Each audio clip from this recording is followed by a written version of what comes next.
Je crois en rien. Je crois en rien. C'est un nouveau truc qui arrive en France. Je ne sais pas depuis combien de temps, parce qu'avant, la France était un pays chrétien, depuis toujours. Même depuis Clovis. Clovis, c'était l'empereur païen qui est venu en France, donc il s'est converti au christianisme. Et d'ailleurs, on a la prophétie des 1335 jours de Daniel chapitre 12. Et depuis Darwin, donc la Révolution française, la France a choisi de choisir une nouvelle religion athée, du rien du tout.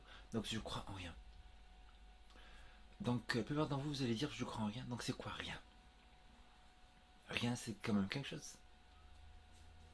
Si tu n'as pas de matière, si tu n'as pas une matière, si tu n'as pas une chaussette, si tu n'as pas un slip, donc t'as rien. Et rien, c'est quand même quelque chose. Le vide est quelque chose. La, le- la matière, la matière de black matter de l'univers, c'est comme chose, c'est quand même de la matière. L'antimatière, quand même de la matière. Donc de croire en rien, c'est toujours croire en quelque chose. Si tu crois en rien, donc comment tu es venu sur la Terre? Pourquoi tu es né? Qui c'est qui a choisi que tu sois né? Qui c'est qui a choisi tes cheveux, tes yeux, ta hauteur, ta taille, tes chromosomes, tout ça? Qui c'est qui a choisi tout ça? Si tu dis je crois en rien, pourquoi tu existes? Qui c'est qui t'a fait naître sur la Terre? Le hasard, sélection naturelle? Mais la sélection naturelle, est-ce qu'elle a un cerveau pour réfléchir, pour te dire tu dois faire ci et ça? Si on fait une chaise,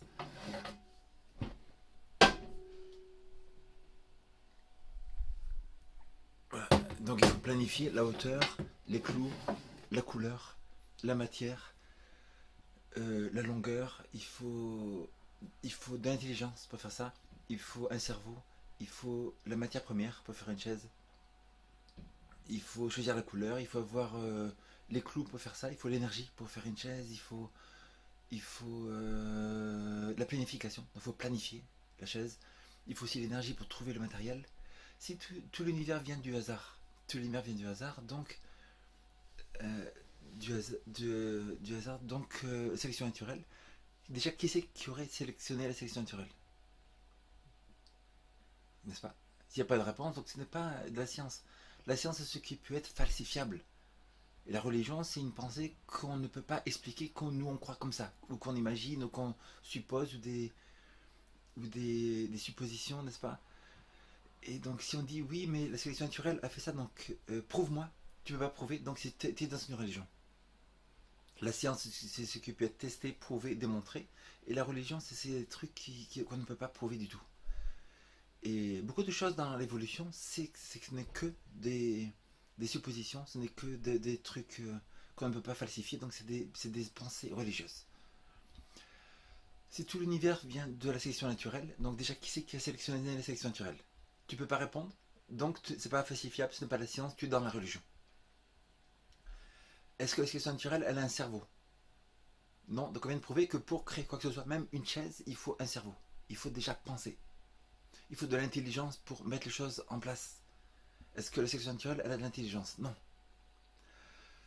Pour que l'univers soit été créé par la sélection naturelle, déjà, il faut qu'elle ait de la matière première.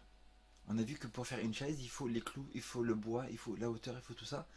Donc, où est-ce que la sélection naturelle a trouvé le matériel, la matière première pour faire les montagnes, le cerveau, les êtres humains, la peau, les cheveux, les fruits, les légumes, tout ça, le fer, tout ce qu'il y a dans l'univers? D'où a-t-elle sorti cette matière première? Si tout vient de la sélection naturelle, donc il faut qu'elle planifie. Pour faire même une chaise, il faut planifier. Combien plus pour créer tout l'univers, il faudra planifier, n'est-ce pas? Pour faire une chaise, il faut aller chercher les clous, planifier la hauteur, planifier la longueur, tout ça. Donc si tout vient de la sélection naturelle, comment est-ce qu'elle aurait planifié tout ça? Elle ne peut pas parce qu'on a bien vu qu'elle n'a pas de cerveau ni d'intelligence. Après, il faut qu'elle ait de l'énergie. Pour trouver de matériel pour faire juste une chaise, il faut de l'énergie. Donc il faut aller chercher les clous, aller chercher le bois, l'énergie pour couper, pour mettre en place, pour mettre avec le marteau, tout ça. D'où la sélection naturelle a-t-elle trouvé l'énergie pour créer l'univers et pour continuer des milliers d'années? Il n'y a pas de réponse. Personne n'a une réponse. Ça veut dire que ce n'est pas de la science, c'est une religion.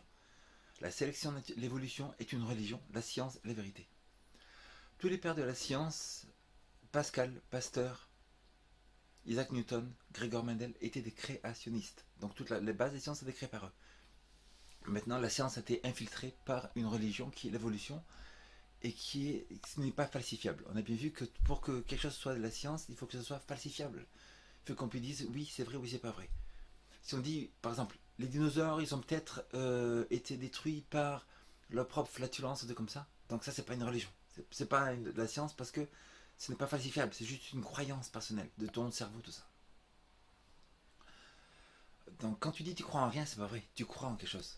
Tout le monde croit en quelque chose. Si tu crois en rien, tu devrais prouver comme quoi tu es venu sur Terre par hasard et que le hasard c'est que du hasard qui n'a pas été inventé. Déjà même comment le hasard aurait évolué, n'est-ce pas? Même si c'était par hasard, et donc bien sûr que non. C'est pas possible de ne pas croire en rien parce que tu n'es pas. Il y a rien, rien déjà, rien c'est quelque chose. Rien c'est quelque chose. L'antimatière c'est quelque chose. Ne pas croire en Dieu, c'est croire dans une religion aussi, dans une croyance. Tout est religion, tout est croyance. Pourtant, si tu dis, moi je crois pas dans l'absolu, tout est relatif, tout est relatif, donc je dis, es-tu vraiment sûr de ne pas croire dans l'absolu? Et tu vas dire, oui, je suis absolument sûr de ne pas croire dans l'absolu. Es-tu vraiment sûr, absolument sûr de ne pas croire dans l'absolu? Et tu vas répondre, oui, je suis absolument sûr de ne pas croire dans l'absolu. Donc en fait, le fait de dire que tu es absolument sûr de ne pas croire dans l'absolu, de ne pas croire dans l'absolu, comme la Bible, tout ça, la Bible, parce que le reste, c'est pas vrai. Si je ne pas croire en ça, je crois dans mon cerveau, dans mes pensées, de tout ça. Donc c'est pas un absolu, c'est tout relatif. Donc c'est un absolu aussi. C'est un absolu aussi. Et le fait de pas croire, de dire je crois en rien, c'est que tu crois en quelque chose. Croire en rien, c'est déjà croire en quelque chose.